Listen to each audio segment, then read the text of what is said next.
Hey everybody, this is Joe. Thank you for watching my Giga-Texas construction update video. Hey everybody, this is Joe out at Giga-Texas on Sunday, the 3rd of July. And I'm doing something a little bit different today, partly because it's the 4th of July weekend. It's a very slow day. There's a little bit of activity here and there, but mostly it's a great day to try to do something that some viewers have asked, and that is to do a grand tour of the overall property. So today I'm going to fly the drone around the property and I'm going to sort of talk along with the video. It's something I've never done before, so it's a little bit new. This is a little bit different just for today, but hopefully you'll like it, and appreciate what you're going to see around Giga-Texas. It's quite a bit of property, about 3,100 total acres. We'll fly about, I don't know, 3,000, maybe a little bit less, 2,700 acres of that today. So I hope that you enjoy that. And again, I hope you have a great 4th of July weekend. My drones are ready and raring to go. Let's go flying over Giga-Texas. Well, good morning everybody. We are up at the far northwest area of Giga-Texas, in an area I don't normally show you. But if you look off to the left between the highway, that's Texas Department of Transportation area where they've had materials for the construction of the main highway that kind of goes right down the middle of the property, as you see here. The property for Giga-Texas is on both sides of this highway, off to the left and then off to the right here that you see. This kind of farm area right off the nose of the drone with the rolls of hay. This is actually part of Giga-Texas. However, the plant coming up here, this is Lone Star Asphalt, and this is not part of Giga-Texas. So the property line kind of goes around this asphalt production area.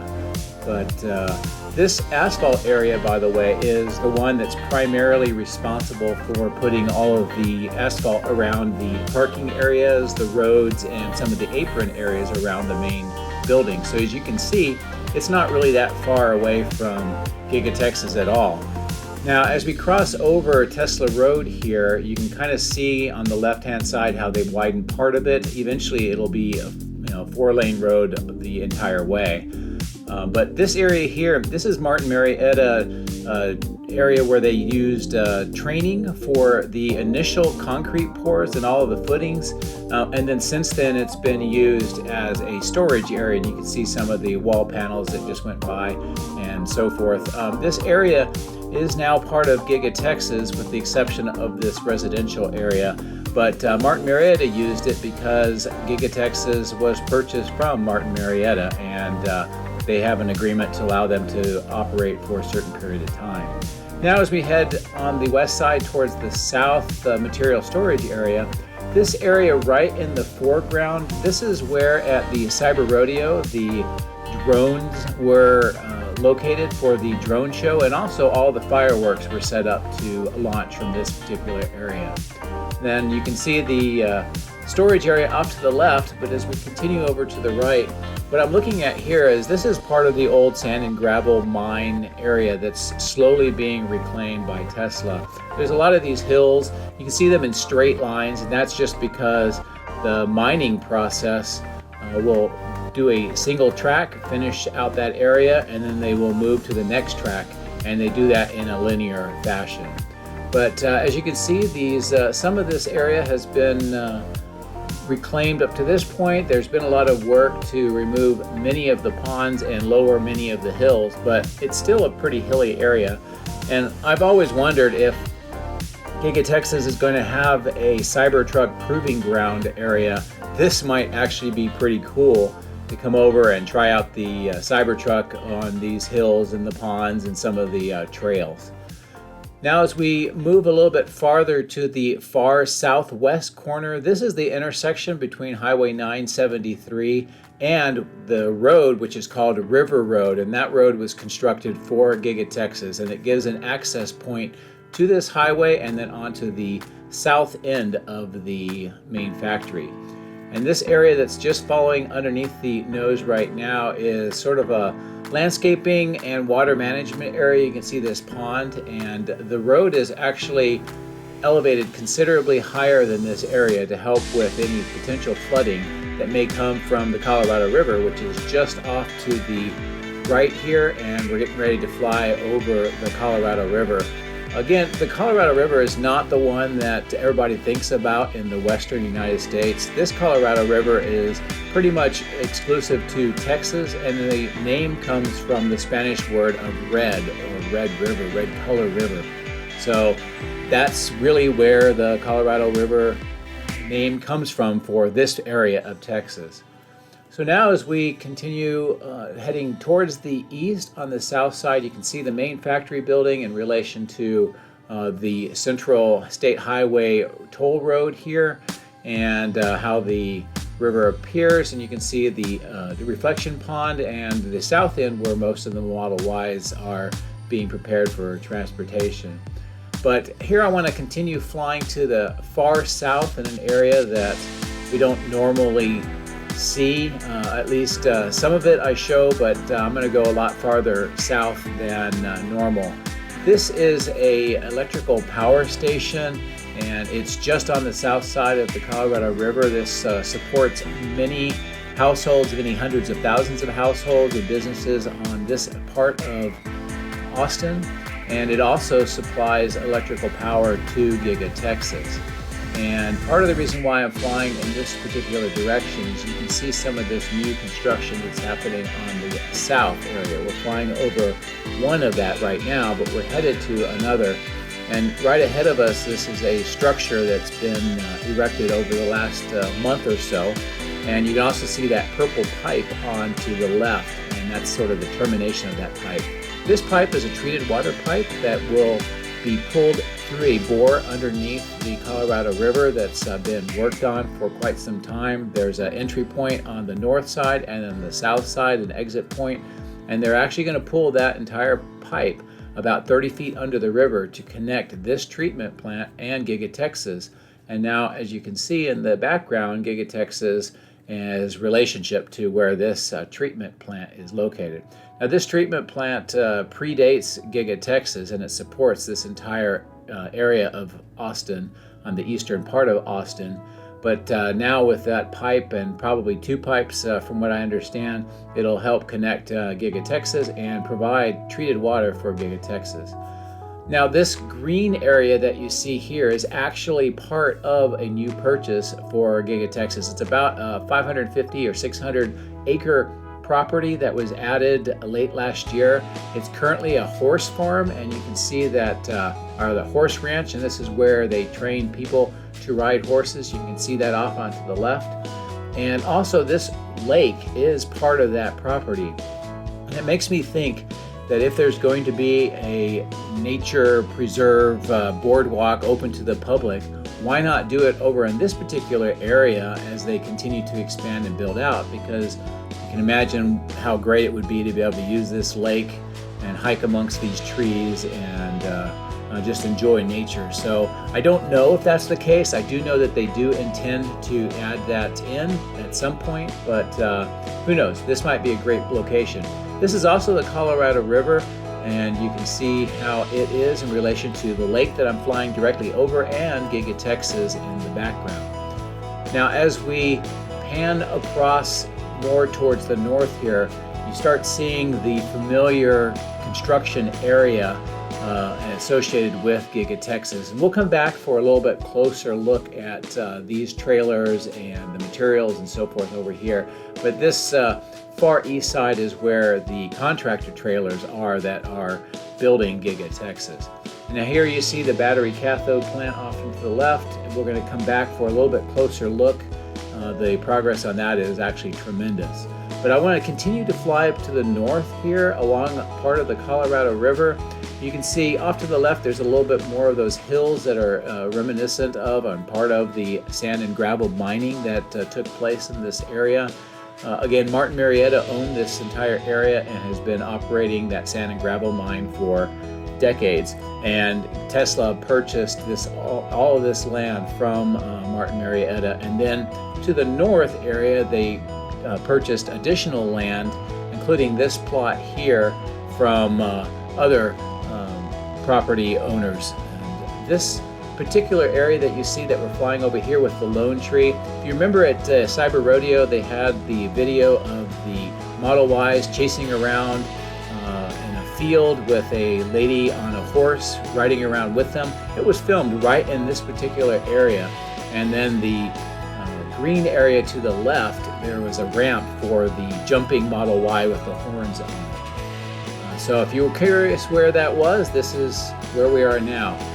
So we're flying up to the far north part of the property. It actually extends another, say, half a mile to the north, but it's difficult for me to get the drone all the way up here because of the distance. Right now I'm flying about almost 2 miles, or about 3.5 kilometers from my launching point, just to give you an idea of how far we are. Now this farmhouse is part of Giga-Texas as well. I think it's going to be demolished at some point, but there was a property owner that had been living here for quite some time and recently sold to Giga-Texas. I've often looked at this, I like to look at this open field area that's very flat, and you can see the relation with Giga-Texas off into the distance. I've often thought that this would be a great place to construct maybe future factories or offices or so forth, because the ground is already flat and it's in a very scenic area. So who knows, maybe at some point as they continue to build out Giga-Texas, we'll see more up there. So now we are well far north of the electrical substation that they're building, the old temporary pond, and even the mobile batch plant where they make a lot of the concrete, or at least most of the concrete, for Giga-Texas. And you can see that starting to come into view. But I also wanted to show you what the sand and gravel mine remnants are up here with these ponds and the hills. All of this would have to be reclaimed at some point if they were to continue to build here. Now off to the right coming up is that Texas Department of Transportation area we talked about at the beginning of the video. We're just on the eastern side of the highway. And here on the left is that mobile batch plant. When we first started seeing construction up here, I used to think that it was quite a distance away from the main factory. But as you can see, it's now being incorporated into quite a bit of the construction. This area on the left, that dirt area, this is where the temporary pond was, and also the old bag plant where they used to bag up concrete many years ago. This is all being reclaimed and reset for use to build the new permanent electrical switch yard, which is going to be significantly more powerful than the temporary one that is currently operational. And this is also where Tesla will be building a very large megapack battery storage system that not only will be taking power from the solar panels on the roof that we're about to see, but also from that power plant on the south end of the Colorado River. So here we're a little bit closer to the main factory. We're at about 350 feet in altitude. And you can see the Tesla emblem on the roof is really starting to take shape now. Also in that corner at the bottom of the screen, you can see how much of the concrete and asphalt roadway has been removed, and it's a growing area. So I'm not sure what exactly the plan change is here, but it's going to be reconfigured in some way.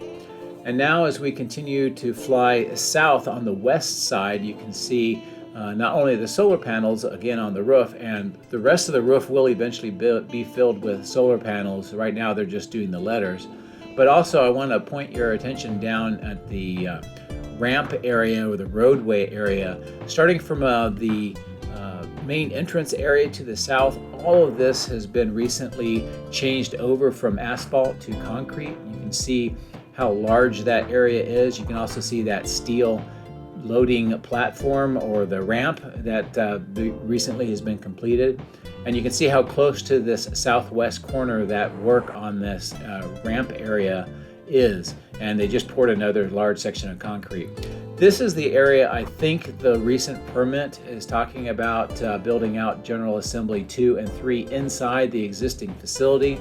Although the shaped concrete area that is currently being used here for the Model Y's parking and transport area may eventually be part of an expansion of the building, but I don't think it will be at this point in time.